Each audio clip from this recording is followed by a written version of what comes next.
Lipare sir बोला. तुम्ही आता जो व्हिडिओ दाखवला आहे खरा खोटा काय आहे त्याबद्दल कोल्हापूर माहिती दिली आणि उद्या तुम्ही पोस्ट अधिकाऱ्यांच्या येणार आहे तिथेही सभागृहात विधिमंडळात भेटून करून दिलं तुम्ही याची ते काय आहे तपासतो आणि एका ओळीमध्ये तिथे मिटवलं जाईल पुढे काय व्हावं नाही, तपासण्याचा रिपोर्ट आम्ही त्याच्या पाठपुरावा करणार आहोत ना. आपण दात कुणाला मागायची? मायबाप सरकार कोण? त्यांची घोषवाक्य आहेत. सरकारकडे एखाद्या गोष्टीकडे गेलं गंभीर नंतर मग आहे ना, कोर्ट आहे, उच्च न्यायालय कोर्ट आहे, उच्च न्यायालय आहे. त्याची न्यायिक हो, आहे. करणार. आपल्याकडे पण सगळं कायदेशीर पॅनल आहेच ना सर. असा घोटाळे असे भ्रष्टाचार खपून घेतले जाणार नाहीत. केशवराव भोसले हा मगाशी जे बोललोय त्याचा पै आणि पै त्या कामाला लागला पाहिजे.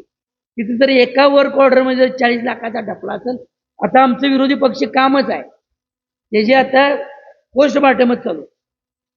रणजित जयप्रभा स्टुडिओ त्यावेळी त्यांनी काय उत्तर दिलं लिपारे साहेब? माझ्या मुलग्याने काय व्यवहार करावा, काय व्यापार करावा, त्यांचं काम आहे. आणि आता त्याचा टीडीआर मागायला त्याचे कोल्हापुरातले पार्टनर आहेत. महापालिका काय पिक्चर हे चालवणारी संस्था आहे, पिक्चर फिल्म सिटी काढणारी संस्था आहे. द्या ना तुम्ही, आता महायुतीमध्ये आहे, तुमची शासन आहे, शासनाकडे द्या ती आणि शासनाकडनं बेनिफिट घ्या जाऊ की. किती आमच्या अधिकाऱ्यांना त्रास चालू आहे. रिटायर राजीनामे देऊन गेले यांच्या त्रासानं. काही लोकांना अटॅक आलाच आहे. हे चित्र तुमच्या पण कानावर आहे. खरं बोलायचं का नाही? मांजराच्या गळ्यात घंटी कोण बांधायची? असं गप्प बसून चालणार नाही. याला आता वाचा फुटणार. बोला रणजित.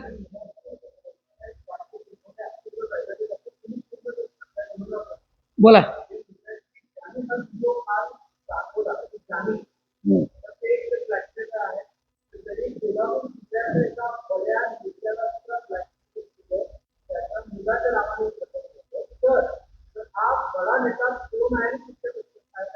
आता तुम्ही त्यांनीच उत्तर दिलं. आता एखादा कार्यकर्ता रवी इंगोले पण काय असं उगीच काहीतरी ते पण जनतेतनं निवडून आलेले 4 ते 5 टर्म त्यांनी प्रतिनिधित्व केलेली ती फॅमिली आहे. कैलासवासी विष्णुपत इंगोले साहेबांचे ते चिरंजीव आहे. उगीच आपल्याला वाटते म्हणून एखाद्याला आरोप करणं आणि मीच तेवढा चांगला आणि बाकीचे मात्र सगळे चुकीचे, त्यांना बहुतेक कावेळ झाल्या, ते त्यांनीच सिद्ध करावं आणि त्यांनीच त्याची उत्तरं खातरजमा द्यावीत. ते महायुतीतले एक मंत्री दर्जाचा पद आहे हो क्षीरसागर साहेबांच्याकडे, त्यांच्याकडे सगळ्या संस्था आहेत. तुम्ही ते प्रूव्ह करा. तुमचं शासन आहे. तुम्ही नुसत्या गप्पा करू नका साहेब. तुम्ही नुसती बसून बैठक घेऊ नका. हे महायुतीवर आरोप आलेले आहेत. महायुतीच्या नेत्यांना पण सांगणं आहे, महायुतीच्या नेत्यांनी हे गांभीर्यानं घ्यावं. याची चौकशी करावी. ईडीने पण ईडीची चौकशी व्हावी. सीबीआय, इन्कम टॅक्स, न्यायालय, सगळ्या बाजू आपण आता मार्ग करूया. महायुतीनं पण देखील हे गांभीर्यानं घ्यावं. CPR मधल्या सर्जिकल खरेदीच्या घोटाळ्यात पण आमचे संजय पवार साहेब धडका मारतायत. त्यात तर नाव आहे क्षीरसागर साहेबांचं. माझ्याकडे पण त्याचा अहवाल आहे. आता यायला आले ना पुरावे पण. क्षीरसागर साहेबांनी ही व्यक्ती प्रसिद्ध खरेदी संस्था आहे, ती संस्था बोगस निघाली आणि त्यांच्यावर 2025 सप्टेंबरला पत्र आले शासनाचं की त्यांच्यावर फौजदारी घाला. अजून गाठलेली नाही आहे. मग या महायुतीच्या नेत्यांनी जर असं दुर्लक्ष केलं आणि मग आम्हाला तुम्ही प्रश्न विचाराला ते ब्लॅकमेलर आहेत किंवा नेत्यांचा कोणतरी मुलगा आहे त्याला त्यांनी ब्लॅकमेल केले, काढावं ना. आमच्यावर पण काय आरोप होत असतील आमच्या महाविकास आघाडीतल्या कुठल्या नेत्यांच्यावर, नगरसेवक, माजी नगरसेवक, त्याचीही चौकशी करावी. आणि त्यांच्याकडे पण ज्यांच्यावर आरोप होतात त्याची पण पारदर्शी चौकशी करावी. तर छत्रपती शिवाजी महाराजांचं नाव घ्यायचं, छत्रपती संभाजी महाराजांचं नाव घ्यायचं, भारतरत्न डॉक्टर बाबासाहेब आंबेडकरांचं, राजश्री छत्रपती शाहू महाराजांचं, अण्णाभाऊ साठेंचं, महात्मा फुलेंचं, तर महामानवांचं नाव घेऊन काम करायचं. विचार आहेत असं समजलं जाईल. अन्यथा आंधळं दळते, पुत्र पीठ खाते आणि कोल्हापूरला लुटणारा प्रकार चालू देणार नाही. म्हणणं असं आहे की हा व्हिडिओ शासकीय व्यवहारात आहे आणि ज्यांनी हा व्हिडिओ केला आहे ते माझ्याकडे येऊन माफीनामा दिला आहे असं त्यांचं म्हणणं आहे. म्हणजे नेमकं कोण आहे? हे बघा, आम्ही नेमकी मागणी काय केली नाही, आम्ही नेमकी मागणी काय केली आहे ऐका ना लेपारे साहेब. हो आहे मी सांगतो. नाही ऐका, मी तुम्हाला सांगतो. आम्ही काल व्हिडिओ प्रसिद्ध केला. प्रसिद्ध करताना रवी इंगोलेंचं स्टेटमेंट काय की हे आमच्याकडे हा आलेला आहे, याची चौकशी व्हावी.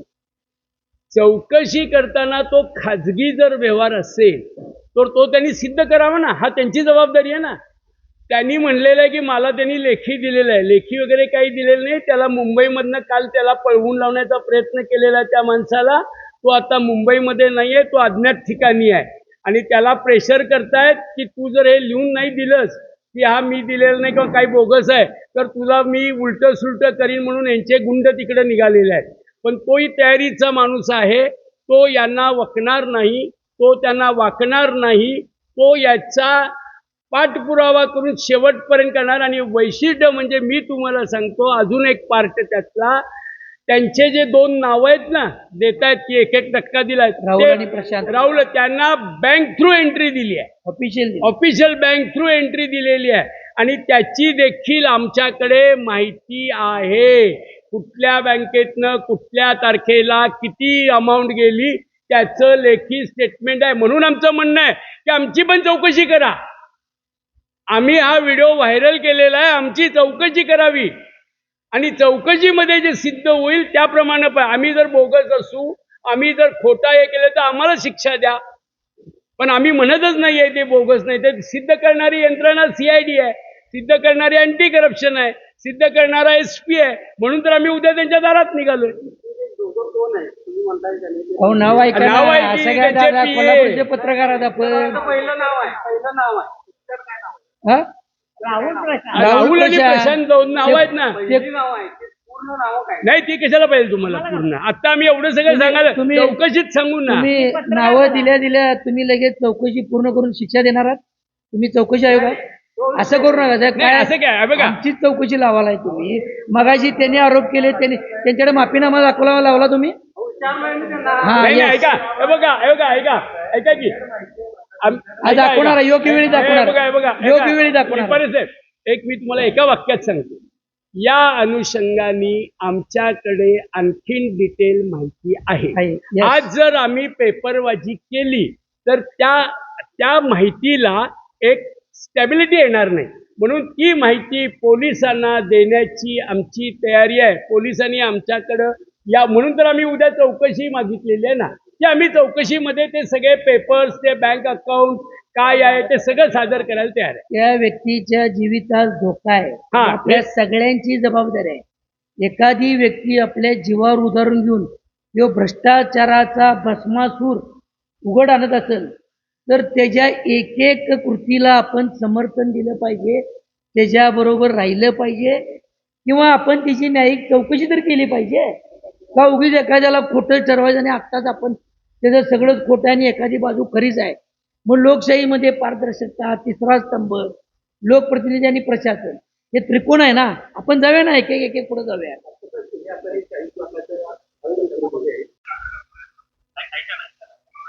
हा ओरिजिनल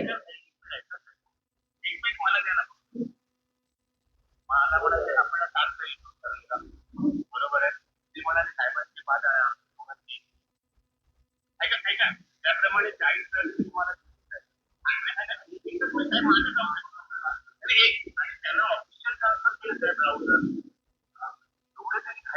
हा ओरिजिनल झालं ना. आता बघा त्यांना काय वाटते AI, आता हा AIचा आवाज आहे.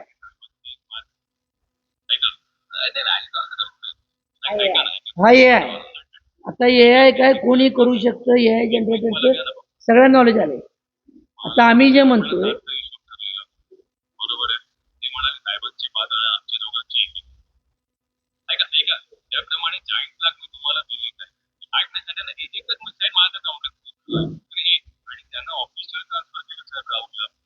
हे जे आहे ना, सार्वजनिक जीवनात काम करताना प्रेसचं पण काम आहे.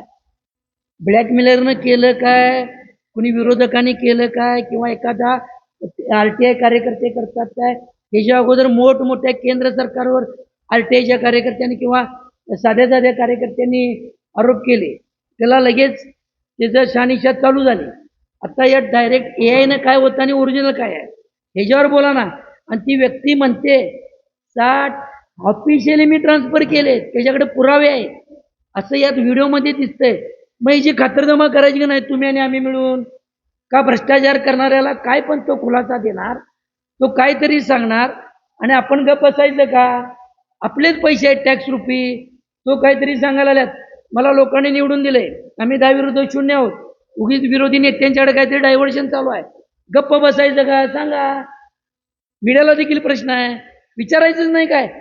काहीतरी खुलासा देणार. हा मूळ आणि एक मिनिट हा व्हिडिओ मूळ आहे हे आम्ही सुरू करतो ना, आम्ही मान्य करतो हा मूळ AI नाही, हा मूळ ठराव आहे, मूळ व्हिडिओ आहे, हे आम्ही स्वतःहून कबूल करतो. आमच्यावर केस होऊ दे, जायला चौकशीला सामोरं जाऊया. काही काळजी केलेले व्हिडिओ आपण त्यामध्ये आहे की ते आता आमच्याकडे जे आहे ते योग्य वेळी तुम्हाला बोलू, त्यानुसार एक एक त्याची सिरियल लावू. कायम जे बोललं जातं, आम्ही छत्रपती शिवाजी महाराजांना मानणारे अनुयायी आहोत. रयतेच्या भाजीच्या देठाला सुद्धा धक्का न लावणारे कार्यकर्ते आहोत. शिवशाहू फुले आंबेडकरांच्या विचाराने चालणारे कार्यकर्ते आहोत. त्यांच्या नावानं दुकानदारी करून आपली पोटं भरणारे आमच्यातले कोण कार्यकर्ते नाहीत, नेते पण नाहीत. हे आता तुम्हाला हे दिसल. उगीच मोठमोठ्या महापुरुषांची नावं घ्यायची आणि लोकांना नाहक त्रास द्यायचा आणि आपली काळी बाजू झाकायची, हे इथून पुढच्या काळात चालणार नाही, खपवून घेतलं जाणार नाही, हे आज उघड सांगू.